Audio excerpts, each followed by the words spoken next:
Hi, അപ്പോൾ എല്ലാവരും happy ആയിട്ട് സേഫ് ആയിട്ട് സെറ്റായിട്ടിരിക്കുന്നു വിശ്വസിക്കുന്നു. ഞാൻ ഒറ്റ ഇരിപ്പിൽ ചെയ്ത് പോകാമെന്ന് വിചാരിച്ചിട്ടാണ് എൻ്റെ മൈൻഡിലുണ്ടായിരുന്ന കോണ്ടന്റ് കാര്യങ്ങളൊക്കെ. കാരണം എന്താ വെച്ചിട്ടുണ്ടെങ്കിൽ ഞാൻ പനിയായി കിടപ്പിലായ സമയത്ത് ആണ് ഓൾമോസ്റ്റ് ഇപ്പം ഞാൻ ചെയ്യുന്നുള്ള ഓൾമോസ്റ്റ് എല്ലാ കോണ്ടൻസും വന്നുകൊണ്ടിരുന്നത്.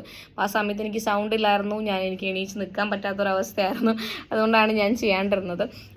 അപ്പോൾ ഓക്കെ, നമുക്ക് കോണ്ടന്റിലേക്ക് വരാം. അതായത് അമല ഷാജി ഇഷ്യൂ നമ്മൾ എല്ലാവരും കേട്ടിട്ടുണ്ടാവും. അപ്പം ഏകദേശം 4 മില്യൺ കഴിഞ്ഞ് 4 മില്യണിൽ മുകളിൽ ഫോളോവേഴ്സ് കൗണ്ടും അതുപോലെ തന്നെ നല്ല സബ്സ്ക്രൈബേഴ്സും ഉള്ള ഒരു ചാനലാണ് ആ മോൾക്കുള്ളത്.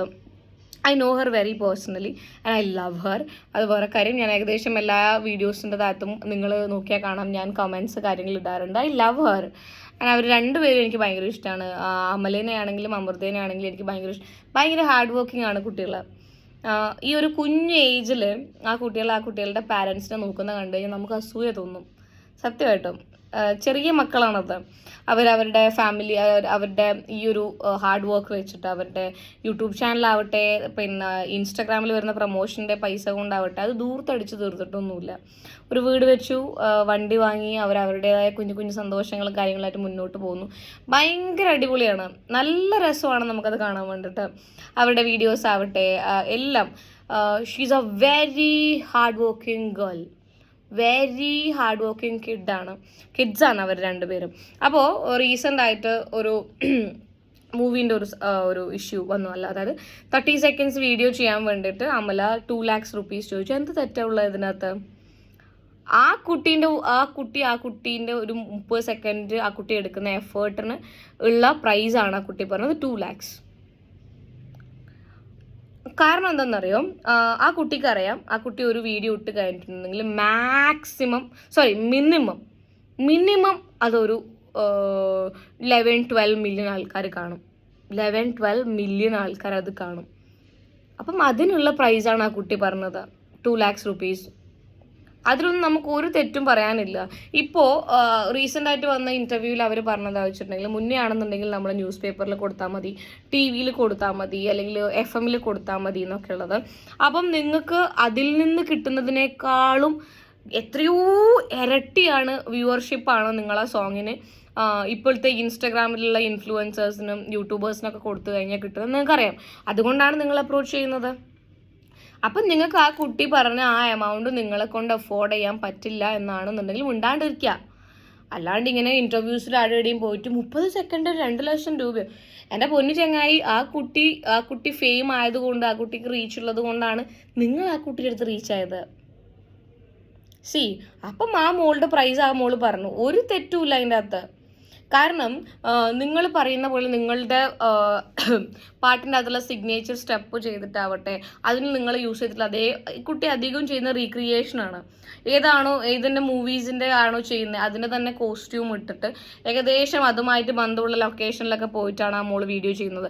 അത് ചെറിയ കാര്യമൊന്നുമല്ല, മനസ്സിലായില്ലേ? അങ്ങനെ അത് നല്ല എഫേർട്ട് എടുത്തിട്ട് തന്നെ ചെയ്യണം. ആ മോളുടെ അമ്മയാണെന്ന് തോന്നുന്നു സ്റ്റിച്ച് ചെയ്ത് കൊടുക്കുന്നതും കാര്യങ്ങളും ഒക്കെ. അപ്പോൾ അത് ഇടുക. അല്ലെങ്കിൽ ഒരു 30 seconds വീഡിയോ അപ്പം തന്നെ ഒരു 30 സെക്കൻഡിൽ എടുത്ത് കഴിയുന്നതല്ല. അതിൻ്റെ പിന്നിൽ കുറേ എഫേർട്സും കാര്യങ്ങളൊക്കെ ഉണ്ട്. അത് എഡിറ്റ് ചെയ്യണം. അത് എഡിറ്റ് ചെയ്തിട്ട് പിന്നെ എഡിറ്റ് ചെയ്യുന്നതിനേക്കാളും അത് എടുക്കാനുള്ള എഫേർട്ട് കാര്യങ്ങൾ ചിലപ്പോൾ ഒരു ദിവസം ഒക്കെ അതിന് വേണ്ടി മാറ്റി വെക്കേണ്ടി വരും. ഒരു 30 seconds നിങ്ങൾ കാണുന്ന ഒരു 30 seconds അല്ലെങ്കിൽ ഒരു 10 seconds വീഡിയോസ് എടുക്കാനുള്ള ഒരു എഫേർട്ട് കുറേ ഉണ്ട്. അതിൻ്റെയൊക്കെ പ്രൈസാണ് ചോദിക്കുന്നത്.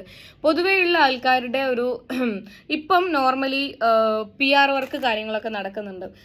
അവർ നല്ല പൈസ ആക്കുന്നുണ്ട്, അത് വേറെ കാര്യം. ചിലപ്പോൾ ഇൻഫ്ലുവൻസേഴ്സിന് വളരെ ചെറിയ പൈസ ആയിരിക്കും കിട്ടുന്നത്. ഈ PR വർക്ക് ചെയ്യുന്ന ആൾക്കാർ നല്ല പൈസ ആരുടെ അടുത്തു നിന്നാണോ അവർ വർക്ക് എടുക്കുന്നത് അവരുടെ അടുത്ത് നിന്ന് വാങ്ങുന്നുണ്ടാകും. നമ്മളടുത്ത് ചിലപ്പോൾ ഒരു 10,000 ആയിരിക്കും ഒരു റീലിന് പറയുന്നത്. അവരുടെ അടുത്ത് ഒരു 30,000 അല്ലെങ്കിൽ 25,000 പറഞ്ഞിട്ടുണ്ടാകും. ബാക്കി പൈസ ഇവരെടുക്കും. അങ്ങനെയൊക്കെ നടക്കുന്നുണ്ട്. ഇല്ലാതൊന്നും ആരും വാദിച്ചുകൊണ്ട് വരണ്ട, നടക്കുന്നുണ്ട്.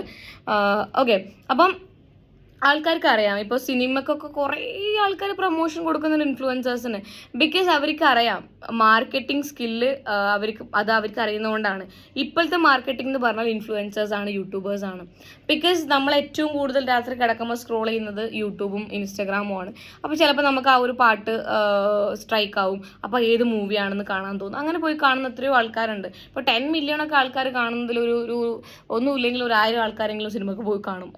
ഏതാണെന്നൊക്കെ അറിയാൻ ചെയ്യാനുള്ള ഒരിത് കൊണ്ട് അല്ലെങ്കിൽ ഒരു പ്രൊഡക്റ്റിൻ്റെ ആണെന്നുണ്ടെങ്കിൽ കൊളാബറേഷൻസ് കാര്യങ്ങൾ കൊടുക്കുന്നത് അവർക്ക് ലാഭം ഉള്ളതുകൊണ്ട് തന്നെയാണ്. ലാഭം ഇല്ലാത്തൊരു പണിക്ക് നമ്മൾ നിൽക്കുമോ? ഒരിക്കലും നിൽക്കില്ല. അപ്പോൾ ഇൻഫ്ലുവൻസേഴ്സിനെ പൊതുവേ ആൾക്കാർക്കുണ്ടല്ലോ, ഞാൻ പറയാലോ, ഇപ്പം film actor, serial actor, influencer അങ്ങനെ ഒരു ഇതാണ് പൊതുവേ ഉള്ള ആൾക്കാർക്കുള്ളത്. ഇതേ ആൾക്കാരെന്നെ നമ്മളെ അടുത്ത് പ്രൊമോഷൻ വരികയും ചെയ്യും.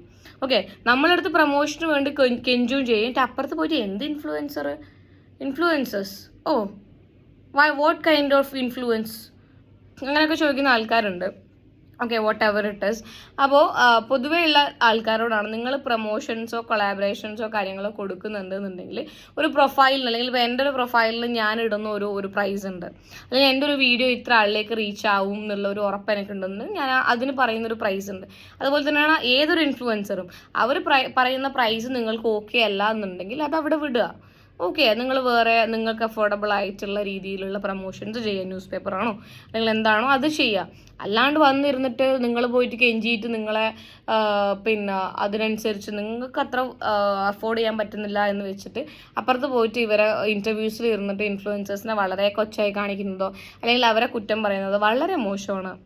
ഓക്കെ, അത് നിങ്ങളുടെ പ്രശ്നമാണ്, നിങ്ങൾക്ക് ആ കുട്ടീനെ അഫോർഡ് ചെയ്യാൻ പറ്റാത്തത്. എനിക്ക് ഇതിൽ ആ കുട്ടീൻ്റെ ഭാഗത്ത് ഒരു രീതിയിലുള്ള തെറ്റോ കാര്യങ്ങളോ കാണുന്നില്ല. ആ കുട്ടി കഷ്ടപ്പെട്ടിട്ടാണ് അത്രയും ഫോളോവേഴ്സിനെ ഉണ്ടാക്കിയത്. വെറുതെ ഒരാൾ ഫോളോ ചെയ്യുമെന്നല്ല, വെറുതെ പിന്നെ ഉണ്ടാക്കിയ ഫോളോവേഴ്സോ റീച്ചോ കാര്യങ്ങളോ അല്ല, അത് കഷ്ടപ്പെട്ടുണ്ടാക്കിയത് തന്നെയാണ്. അതിന് എത്രയോ ആൾക്കാർ ട്രോളുന്നുണ്ട്. അതിൻ്റെ കമൻറ്റ് ബോക്സ് പോയി നോക്കിയാൽ കാണാം, ഏറ്റവും കൂടുതൽ മലയാളികളാണ് കമൻറ്റ് ഇടുന്നുള്ളത്. അത് പിന്നെ അങ്ങനെയാണല്ലോ അല്ലേ, ഒരാൾ വളർന്നു വരുന്നത് നമുക്ക് തീരെ കണ്ണു പിടിക്കില്ലല്ലോ. അപ്പം എത്രയോ ട്രോളുകൾ ആ കുട്ടികൾക്കെതിരെ എത്രയോ ട്രോളുകൾ കാര്യങ്ങൾ വരുന്നുണ്ട്. എല്ലാം ഫേസ് ചെയ്തിട്ടാണ് ഈ ഒരു രീതിയിലേക്ക് ഇത്രയും ഫോളോവേഴ്സ് അല്ലെങ്കിൽ ഇത്രയും റീച്ചിലേക്ക് ആ കുട്ടി എത്തിയിട്ടുള്ളത്. അപ്പം അതിൻ്റെ പ്രൈസ് പറയുന്നത് അത് അമല എന്നല്ല, ഏതൊരാളും അവരുടെ പ്രൊഫൈലിനനുസരിച്ച് അവരുടെ ഹാർഡ് വർക്കിനനുസരിച്ചിട്ട് പേയ്മെൻറ്റ് പറയുന്നതിൽ യാതൊരു തെറ്റുമില്ല കേട്ടോ. നിങ്ങൾക്ക് അത് അഫോർഡ് ചെയ്യാൻ പറ്റുന്നില്ല എന്നുണ്ടെങ്കിൽ മിണ്ടാണ്ട് വെക്കുക.